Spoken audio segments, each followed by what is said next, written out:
kita akan belajar tentang firman Tuhan hari ini yang saya beri judul hidup yang ideal atau kehidupan yang ideal. Kehidupan yang ideal. Kita buka nats kita ayat yang pertama dalam Mazmur 34 ayat yang ke-13. Mazmur 34 ayat yang ke-13.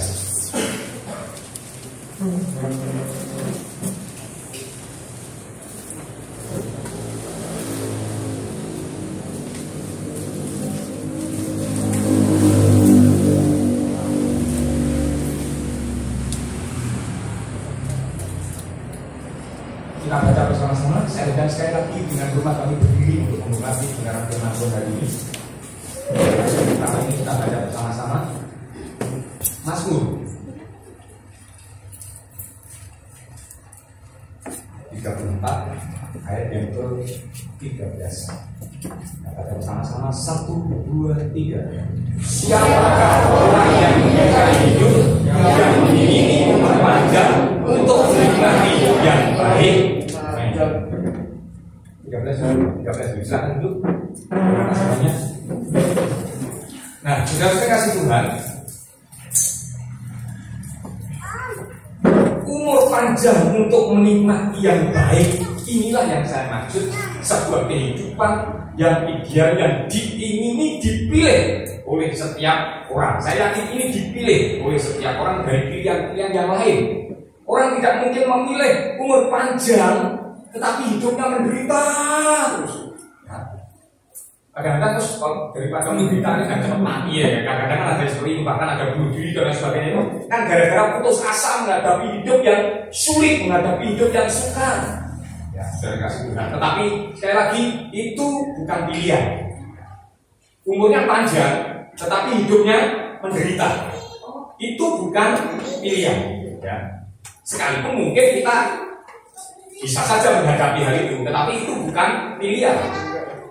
Kemudian, ya, mungkin saja kita menikmati yang baik. Ya, mungkin hidupnya itu menikmati yang baik, bahagia selalu, tetapi umurnya pendek. Saya rasa itu pun bukan pilihan. Benar kan? Saya rasa itu bukan pilihan. Nah, satu-satunya yang dipilih oleh setiap orang adalah umur panjang untuk menikmati yang baik. Ini adalah kehidupan yang ideal. Umurnya panjang, kemudian terus hidupnya itu diwarnai dengan kebaikan-kebaikan dan kebaikan. Saya rasa inilah kehidupan yang dipilih oleh setiap orang, ya, yang saya namakan sebagai kehidupan yang ideal. Ya, idealnya kehidupan itu seperti itu. Nah, Rasulnya sudah dikasih Tuhan. Saya akan membacakan ayat ini pula. Di akhir pembacaan ayat ini, saudara-saudara menjawab dengan lantang, saya, gitu ya, ambil ngacung ini, saya, gitu ya. Baik, saya akan baca. Siapakah orang yang menyukai hidup, yang mengingini umur panjang untuk menikmati yang baik? Saya pun juga pengen seperti ini. Itulah sebabnya kita akan belajar hari ini, ya, ayat-ayat berikutnya yang menyatakan, yang menunjukkan kepada kita bagaimana caranya untuk meraih kehidupan yang ideal itu, yaitu umur panjang untuk menikmati yang baik. Cara yang pertama atau syarat kriteria yang pertama adalah menjaga lidah. Menjaga lidah kita. Ayat yang ke-14 kita baca bersama-sama 1, 2, 3. Jagalah lidahmu terhadap yang jahat dan bibirmu terhadap ucapan-ucapan yang menipu. Yang pertama adalah menjaga lidah. Kenapa menjaga lidah itu menjadi satu keharusan, satu hal yang penting untuk kita itu mendapatkan hidup yang ideal tadi? Karena ternyata hidup kita ini tanpa kita sadari bahkan itu dikendalikan oleh lidah. Ayatnya ada dalam Yakobus pasal yang ketiga ayat yang keempat. Yakobus pasal yang ketiga ayat yang keempat dikatakan, dan lihat saja kapal-kapal walaupun amat besar dan digerakkan oleh angin keras, namun dapat dikendalikan oleh kemudi yang amat kecil menurut kehendak jurumudi. ayat 5 bagian A itu tadi. Demikian juga lidah. Ya, demikian juga lidah. Alkitab mengajak kita untuk bermain alegoris sebentar. Gambaran, ya, perumpamaan. Mari kita melihat kapal-kapal yang besar itu adalah gambaran dari hidup kita. Benar nggak? Makanya ada lagu Mudayung, Dayung, Perahu. Dan dimaksud bukan perahu yang ada di laut-laut tidak, tapi kehidupan kita ini loh. Ya, jadi hidup kita ini diumpamakan, digambarkan sebagai kapal yang amat besar dan digerakkan oleh angin keras. Angin keras selalu berbicara tentang persoalan hidup. Angin keras selalu berbicara tentang pencobaan-pencobaan, penderitaan, kesusahan. Dan ada begitu banyak di antara kita, sadar atau tidak sadar, angin ribut ini, angin keras ini menggerakkan hidup kita. Tetapi angin ribut itu, angin keras itu hanya bisa menggerakkan hidup kita, tetapi tidak bisa mengendalikan hidup kita. Apa maksudnya?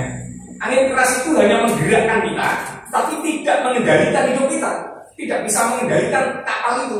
Jadi Yakobus dalam kitab yang sama, dalam surat yang sama, Yakobus itu mengatakan orang yang dihempas dengan angin yang keras itu seringkali apa, hidupnya itu seperti terombang-ambing. Yo digoreng sama angin keras tadi ya, kadang dibawa ke sini dan lain sebagainya dan lain sebagainya. Kalau hari-hari ini hidup kita itu seperti ini, kalau hari-hari ini hidup itu seperti ini, kita harus tahu satu hal, bahwa kita harus memegang kemudi. Kita lihat selanjutnya, sekalipun digerakkan oleh angin keras, namun dapat dikendalikan oleh apa? Kemudi. Kemudi yang kecil. Kemudi itu berbicara tentang lidah kita. Kita mencatat seperti itu kalau sudah melihat konteksnya ya.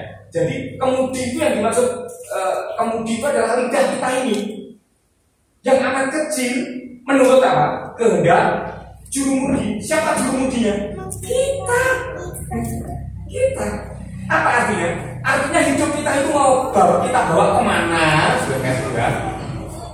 Itu tergantung kita sendiri sebenarnya. Bagaimana kita dapat mengendalikan lidah, bagaimana kita dapat menjaga lidah. Maka Yesus sendiri berpesan, Yesus sendiri berkata, karena ucapanmu engkau akan dibenarkan, tetapi dengan ucapanmu pula engkau akan disalahkan, akan dihukum. Dalam Matius 12 ayat 37 ya. Jadi menurut ucapanmu engkau akan dibenarkan, tetapi menurut ucapanmu pula engkau akan dihukum. Jadi kita ini membawa hidup kita ini pada kesukaran atau tidak itu tergantung kita menjaga lidah kita. Maka dalam Amsal pasal yang ke-21 ayat yang ke-23, Amsal 21 ayat 23, kita lihat di sana dulu. Amsal 21 ayat yang ke-23, siapa memelihara mulut dan lidahnya, memelihara diri daripada kesukaran. Sebab itu, jika kita mau terhindar dari kesukaran, jagalah lidahmu.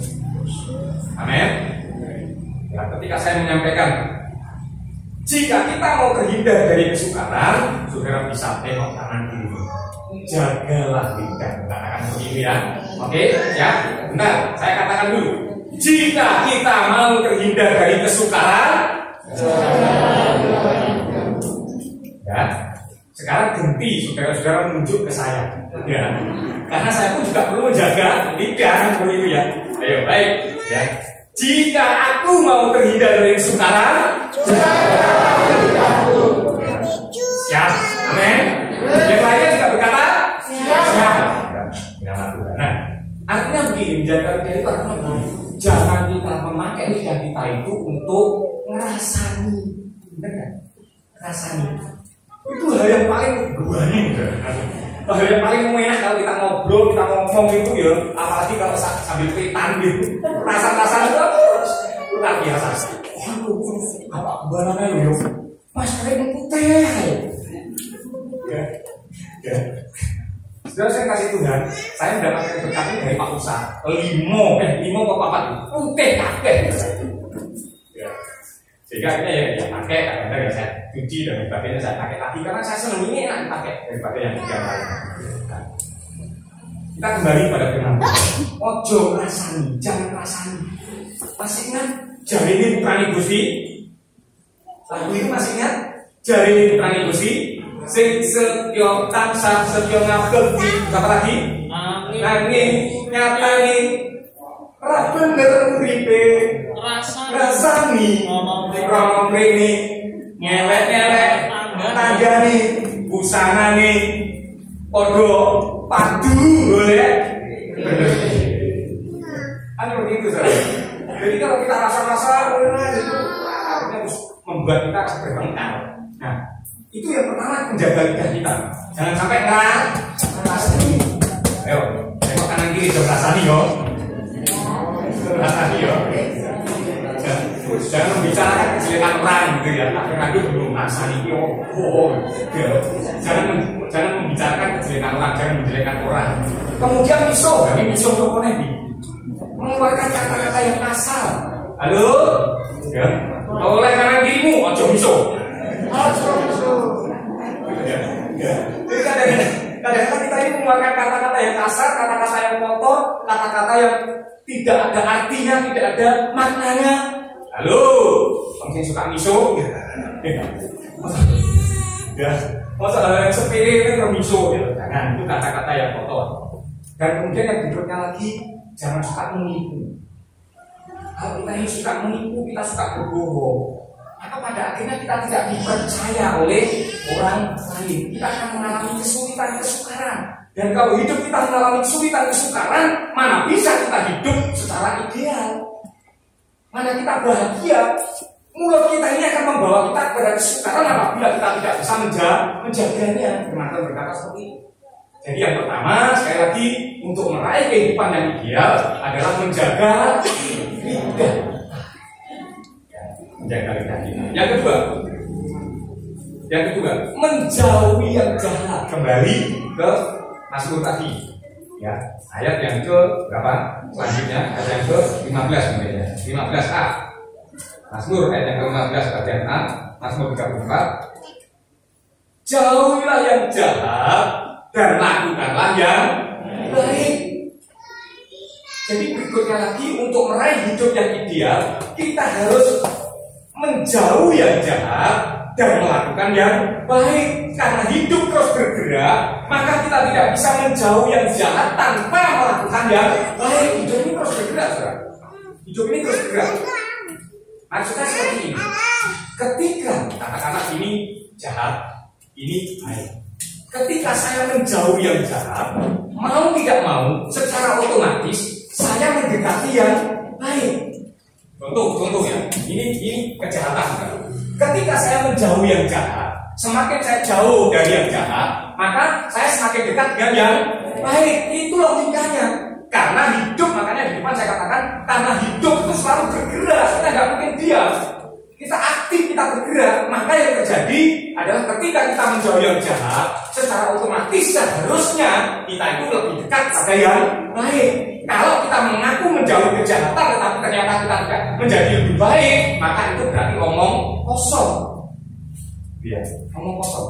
Nah, sudah dikasih Tuhan, orang yang menjauhi kejahatan, Alkitab yang mengatakan itu disebut orang baik.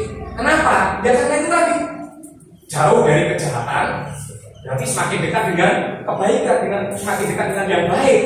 Maka ketika kita semakin dekat dengan yang baik, firman Tuhan berkata, orang yang menjauhi kejahatan itu adalah orang yang baik. Kita baca ayatnya dalam Amsal pasal 16 ayat 17. Ya. Bahasa Indonesia masa kini, anak kaum tolong dibacakan. Amsal 16 ayat 17 dalam bahasa Indonesia masa kini. Orang baik menjauhi yang jahat, orang yang memperhatikan cara hidupnya melindungi dirinya. Ya. Siapa yang menjauhi yang jahat tadi? Siapa? Orang baik, orang jujur, orang baik. Ya, kita mengatakan orang baik. Ya. Jadi orang baik itu menjauhi yang jahat.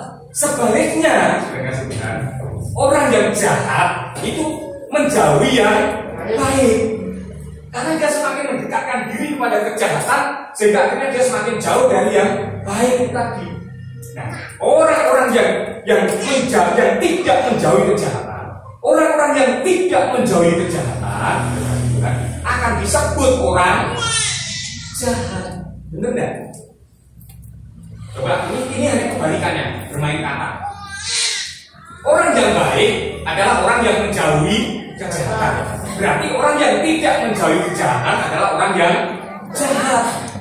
Yang pada gilirannya nanti akan dijauhkan Tuhan dari hadapan. Akan dijauhi Tuhan. Orang yang jahat, Tuhan itu menjauhi orang yang jahat. Kalau kita berbuat jahat terus, maka yang terjadi Tuhan akan menjauhkan kita dari hadapannya. Orang Israel itu contohnya dalam 2 Raja-Raja pasal yang ke-17 kalau tidak salah, ayat yang ke-22 dan 23. 2 Raja-Raja pasal yang ke-17 ayat 22 dan 23. Demikianlah orang Israel hidup menurut segala dosa yang telah dilakukan Yerobeam. Mereka tidak apa?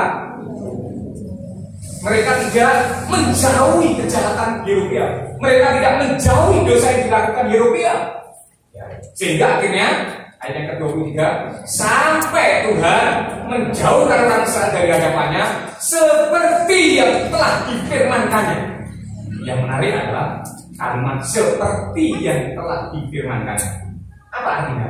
Artinya Tuhan tidak pernah melakukan sesuatu dalam kehidupan kita tanpa memperingatkan kita. Oh ya, tanpa memperingatkan kita. Pasti Tuhan memperingatkan kita.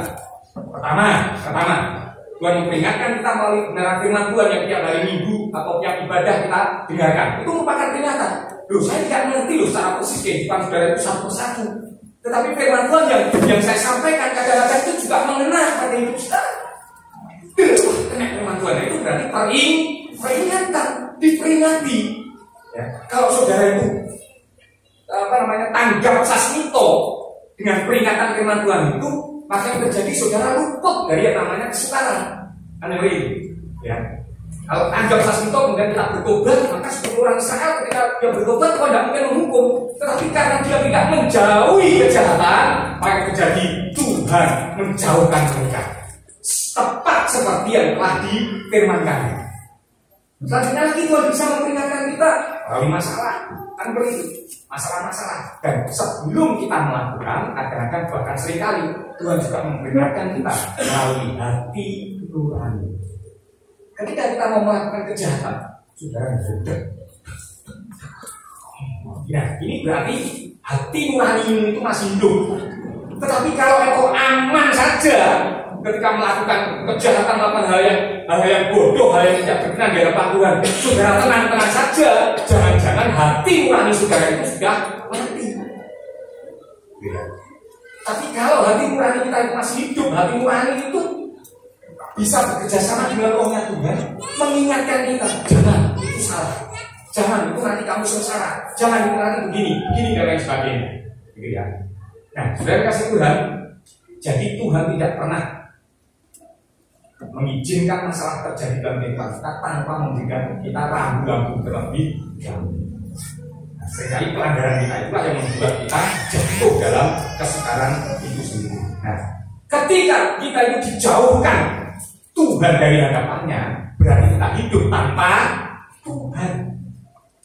Bagaimana hidup kita itu bisa ideal kalau hidup kita ini tanpa Tuhan? Bagaimana hidup kita ini bahagia kalau hidup kita ini tanpa Tuhan? Tanpa tuntunan, tanpa aturan. Halo? Ada yang bahagia hidup seperti itu? Kelihatannya senang, tidak ada aturan kok. Ya, seneng wong tua, mau ngakuin apa saja terserah. Bebas toh? Kelihatannya bebas. Tetapi sekali lagi itu bukan kebahagiaan. Itu bukan kehidupan yang ideal yang harus dipilih oleh orang. Enggak. Ya. Itulah sebabnya sudah kasih Tuhan. Mari kita belajar. Sekali lagi mari kita belajar sesuai dengan firman Tuhan. Kalau memang kita ini mengingini kehidupan yang ideal, tapi kan sudah dikatakan loh. Tadi kan sudah dikatakan di kehidupan tadi, ya. Sudah dikatakan apa tadi? Saya berikan. Maka yang terjadi yang pertama tadi jagalah lidahmu, katakan yes. Yes. Kurang banget. jagalah lidahmu. Yes. Nah, kemudian yang kedua adalah jauhilah yang jahat dan lakukanlah yang baik. Katakan siap. Oh yes ya. Ya. Jagalah lidahmu. Yes. Ya, terus apa lagi? Jauhilah yang jahat. Siap. Oke, jagalah lidahmu. Yes. Jauhilah yang jahat. Siap. Ya. Yang terakhir,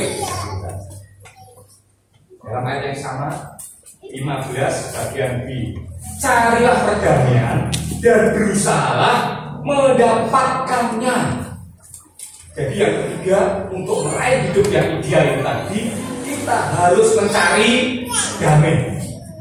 Mencari damai di sini bukan hanya sekedar mencari, tetapi berusaha. Nah, dalam rangka upaya kita, dalam rangka usaha yang kita lakukan untuk meraih hidup damai dengan semua orang itu, hal yang dapat kita lakukan adalah jangan membalas kejahatan dengan kejahatan. Roma 12 ayat 18 dan 19. Kalau hal itu bergantung padamu, hiduplah dalam damai dengan semua orang. Hari kami sampaikan kembali, hiduplah dalam damai dengan semua orang. Ya, jadi jangan punya musuh. Halo, kiri kanan kiri menjadi musuh orang lain. Jadi musuh orang lain. Jangan punya musuh dalam selimut. Ya, jadi jangan punya musuh. Jangan punya musuh. Hidup damai dengan semua orang. Ya. Dan ayat yang ke-19, jangan membalas kejahatan dengan kejahatan. Kenapa? Kalau kejahatan itu kita balas dengan kejahatan itu tidak akan pernah habis. Kejahatan itu tidak akan pernah selesai. Orang berbuat jahat kepada kita, kemudian kita balas dendam, berbuat jahat lagi. Orang itu akan balas dendam lagi pada kita. Kita akan balas dendam lagi pada mereka. Mereka balas dendam pada kita. Orang baru. Tahu ya maksudnya ya? Tidak selesai. Ya. Kalau kita ini punya yang namanya dendam, punya musuh dan sebagainya, itu tidak selesai kalau kita membalas kejahatan dengan kejahatan. Sebaliknya, dalam upaya kita itu, maka dalam Roma pasal yang 12 itu ayat yang 21, kalahkanlah kejahatan dengan kebaikan. Jadi bukan dengan kejahatan loh. Kemarin jadi nonton anak-anak prima jadi nonton ya, Papua, ya. Anak-anak orang-orang Papua itu ya betul itu ya, bisa ya. Saya melihat di situ, ya saya sebelumnya melihat ini film yang bagus. Orang itu dibully, anaknya dibully di sekolah. Ada anak nakal, tiba-tiba yang dibully ini malah memberikan pertolongan ketika anak ini pergi, anak yang manja, anak yang bully tadi pergi ke rumahnya, ditolong, ditampung di rumahnya. Bahkan ya mereka memuji Tuhan bersama-sama dan sebagainya. Kalau kita melihat, akhirnya mereka berpelukan dan mereka berkata, aku ini loh aneh, lihat kamu sudah tak bully, aku sudah berbuat jahat, kok malah kamu berbuat baik. Itu yang namanya mengalahkan kejahatan dengan kebaikan, sampai orang yang jahat itu sadar bahwa yang dilakukan itu jahat. Itulah sebabnya hal yang kedua yang harus kita upayakan adalah, yang pertama jangan balas kejahatan dengan kejahatan. Hal yang kedua adalah rajin berbuat baik. 1 Petrus pasal yang ketiga 13. Kalau kita rajin berbuat baik, siapa yang akan berbuat jahat kepada kita? Tetapi seandainya ayat 14 ada yang masih berbuat jahat kepada kita ketika kita rajin berbuat baik, maka Alkitab yang berkata, bukan saya, Alkitab yang menjamin kamu akan berbahagia. Amin. Bisa dimengerti 3 hal ini. Segera ingin sekali lagi meraih kehidupan yang ideal. Amin. Ingin? Kalau ingin, mari kita belajar menjaga lidah kita. Terus apa lagi? Orang menjaga lidah kita. Jagalah lidahmu. Jagalah lidahmu. Jauhilah kejahatan. Yang terakhir itu tadi, mencari perdamaian. Oke, harus iya. Ayo bagi berdiri bersama-sama ya. Kita katakan diri kita ini dapat diri baru dengan kehidupan yang ideal. Untuk meraih kehidupan yang ideal, jagalah lidahmu. Jauhilah yang jahat. Carilah perdamaian. Silakan duduk. akan berdoa untuk nanti malam